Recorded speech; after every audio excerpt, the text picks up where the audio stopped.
Doors open? I'm tired of people calling me. I know you're only calling because you're concerned. So I figured this is probably the best time to go live. Because my phone won't stop ringing.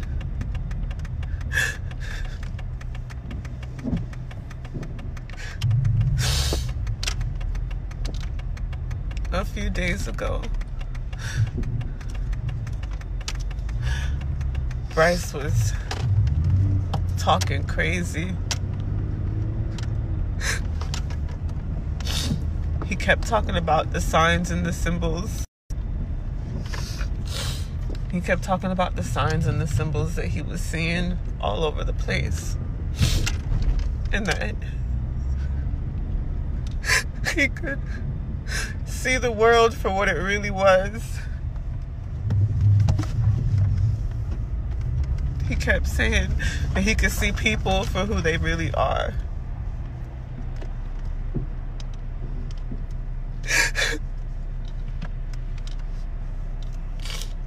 He was happy though. He was talking about his future.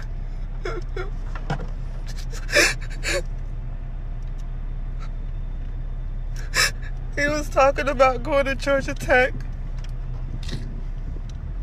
And we were having a lot of spiritual conversations. He had a lot of questions.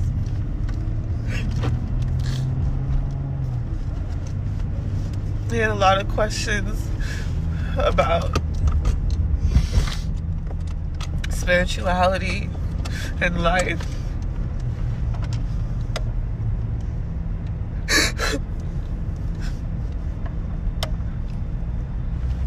He kept asking me if I was okay or if his brothers were gonna be okay. And I kept telling him, yeah, all day. We sat in the car yesterday because we didn't have anywhere to go. And he sat next to me all day just talking.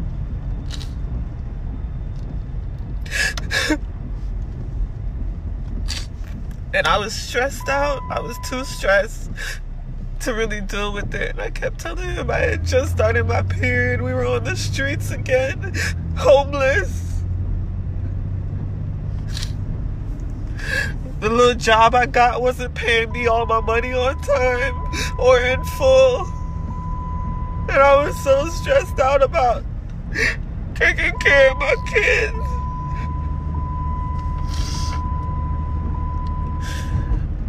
Around 10 o'clock last night, I finally got us a hotel room. But we still had to wait for Brayden to finish working. We were parked behind Brayden's job waiting for him to finish working. And I told him, I said, Brayden, Bryce, you have to dig within and fight these demons that you're fighting. I was told him like I wasn't strong enough to help him right now.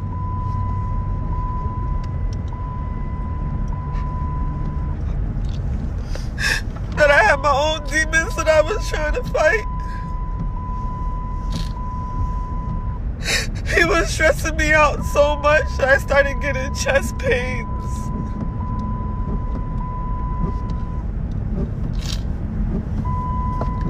When we got to the hotel and the two older boys went upstairs and left me in the car.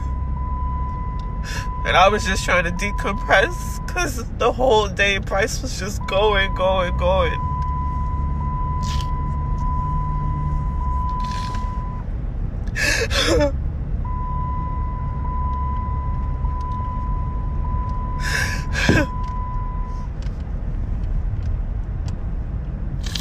Bryce came back downstairs and sat with me.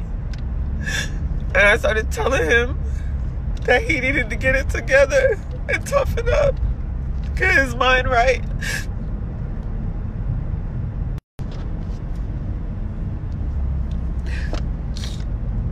He tried to hold my hand, and I told him no, because he had me so upset, so anxious.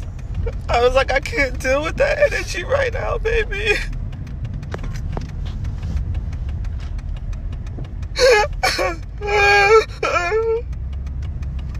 I wouldn't let him grab my hand. I wouldn't let him hold my hand.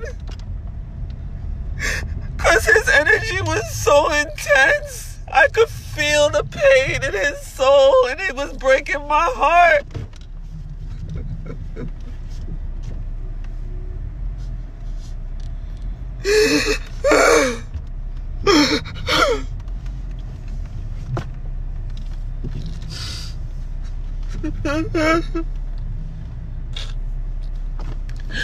We went back upstairs to the hotel room.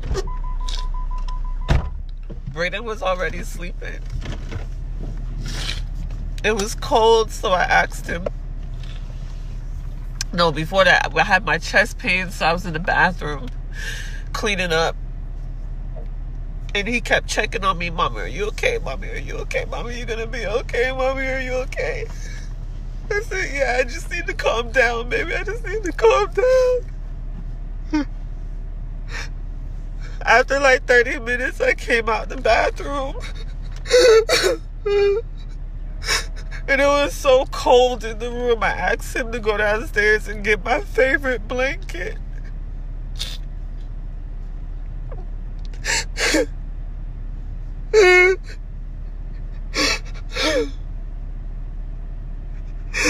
After 20 minutes, I didn't see him.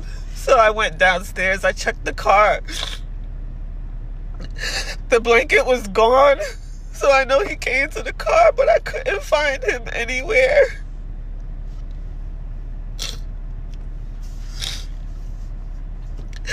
I came back up to the room, and I saw that he left his phone and his wallet and his shoes.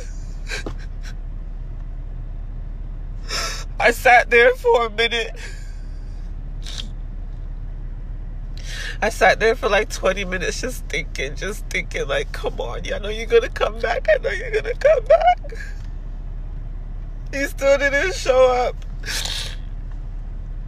So I woke up Brayden. I told Brayden to go walk around, go look for him.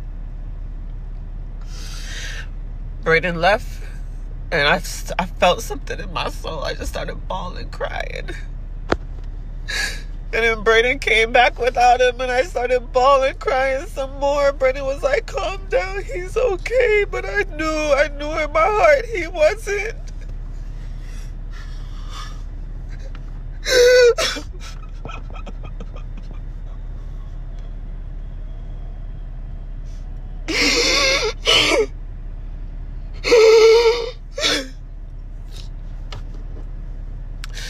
His dad, he talked to his dad yesterday, and that's when it got worse. It got worse after he talked to his dad. Before he talked to his dad, he was just talking for a few days, just talking about, just in circles, just talking about life, about the things that we were going through as a family over the last couple of months being homeless, the things that he had to see me go through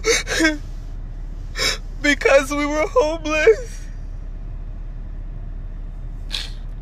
But after he talked to his dad, he started getting paranoid. Like, I asked him to walk across the street to get me a ginger ale, and he was paranoid. Started talking about not being trapped by doors and mirrors.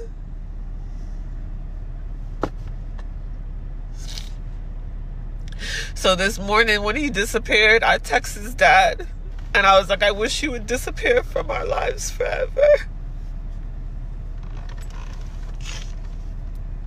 In that moment, I knew something was wrong with my baby.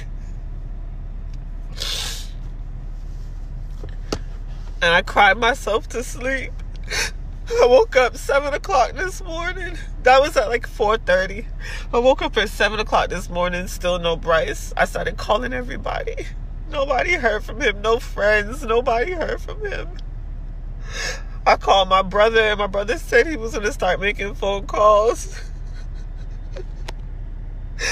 My brother called me back, and he said there was a report that somebody got hit by a train at 4 in the morning. In my heart, I knew it was my baby. I called the hospital. They wouldn't give me any information on the phone, so I went to the hospital, and I couldn't stop crying because I knew it was my baby. I knew it. Brandon kept telling me he wouldn't do something like that, but he hasn't ever acted like how he's been acting for the last 3 days.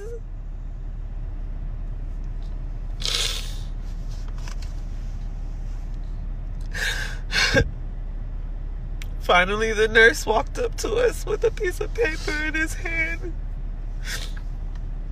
and said, "This is the number of the detective." We ID'd the body, and it's Bryce Gowdy. My baby walked in front of a train and killed himself. Anything else on you? Facebook